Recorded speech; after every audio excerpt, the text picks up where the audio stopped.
All right, let's talk.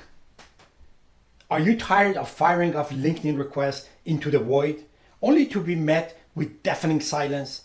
You've been told to network, but all that gotten you is a collection of digital strangers who wouldn't recognize you in an elevator.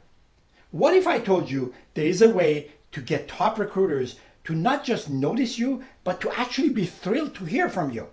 In this video, I'll show you how to do just that by treating them less like gatekeepers and more like, well, human beings who you can help.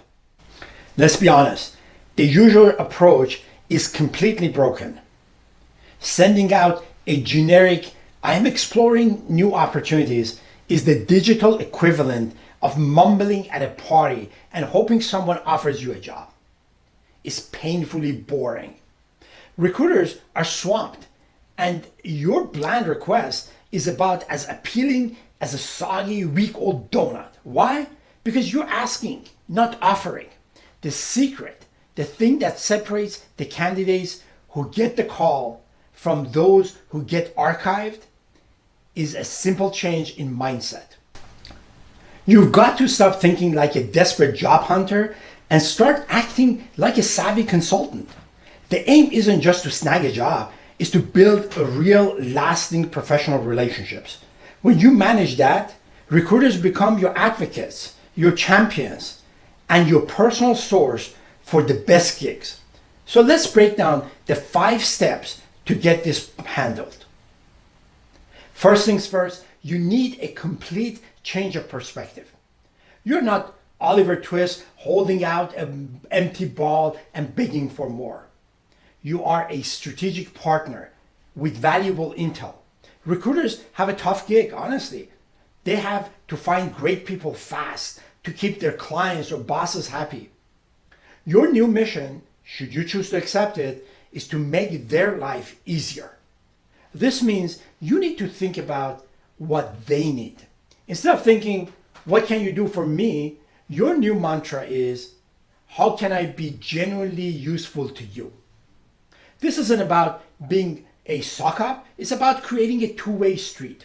When you offer some value first, you build trust. And trust is the foundation of any decent relationship, professional or otherwise. It's a long-term game, but it pays off big time. Let's be real. Don't just spray your resume around like a fire hose.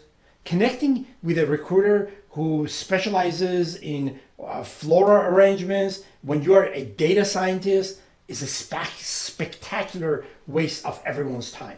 And frankly, an insult to both data and flowers. You need a plan, a clever plan. Start by searching LinkedIn for recruiters who live and breathe your specific industry. Use the filters, look at their profile, the jobs they post, the articles they share. Do they sound like they know what they're talking about? Another great tactic is to lurk in niche professional groups on LinkedIn or Slack. See which recruiters are active, respected, and not just spamming the channel. A short, targeted list of the right people is infinitely better than a massive random list of contacts who think you are a bot. Okay, you've got your list of targets. Now to make contact. Your connection request simply cannot be the generic one. It must be personalized and crucially offer a nugget of value. Mention something specific, a post they shared, a comment they made, a mutual connection you both respect. Then, instead of immediately shoving your resume in their face, offer them something useful. This could be an interesting industry article, a key insight, or even a referral for another role they're trying to fill. For example, hi, recruiter's name. I saw your post on the challenges of hiring the fintech space.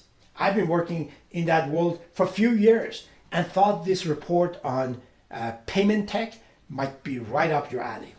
Happy to share my 2 cents if you're ever curious.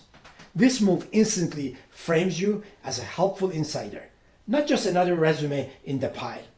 It's a smart way to make a great first impression.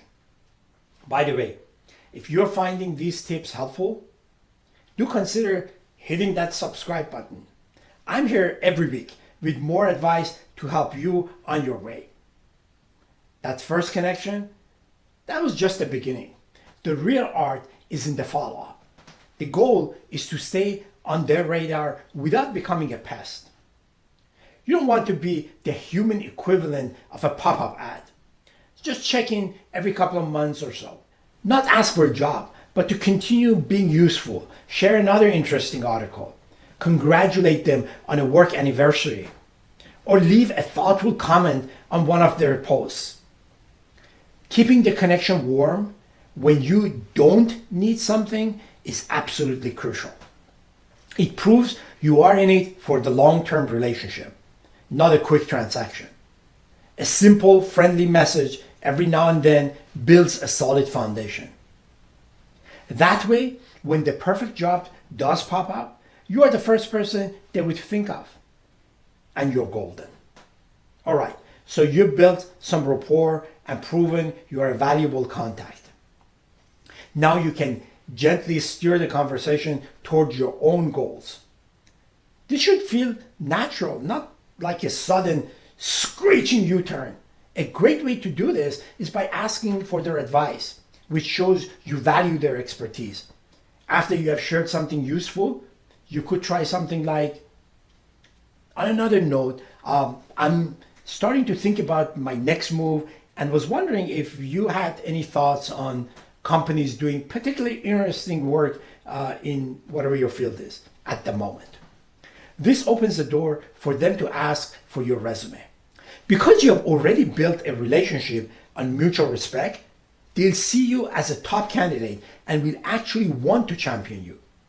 They can give you the inside track and send you to the hiring manager in a way a resume never could. Honestly, building these kind of relationships is the single most effective way to upgrade your job search. It turns recruiters from scary gatekeepers into genuine partners who are invested in seeing you do well. To help you get started, I put together a handy PDF with some message templates for the 5 steps we've covered. The link is waiting for you in the description below. So, to recap, first, change your thinking. Be a provider of value. Second, target the right recruiters, not all of them. Third, make a memorable first impression by being helpful. Fourth, nurture the relationship over time. And finally, make your move in a natural, professional way. Stop playing the numbers game and start building real connections. That is how you land a job you wouldn't dread on a Sunday night. What's the most awkward thing that's ever happened to you while networking? Go on, let me know in the comments below. And don't forget to like this video and subscribe for more career advice that doesn't make you want to fall asleep.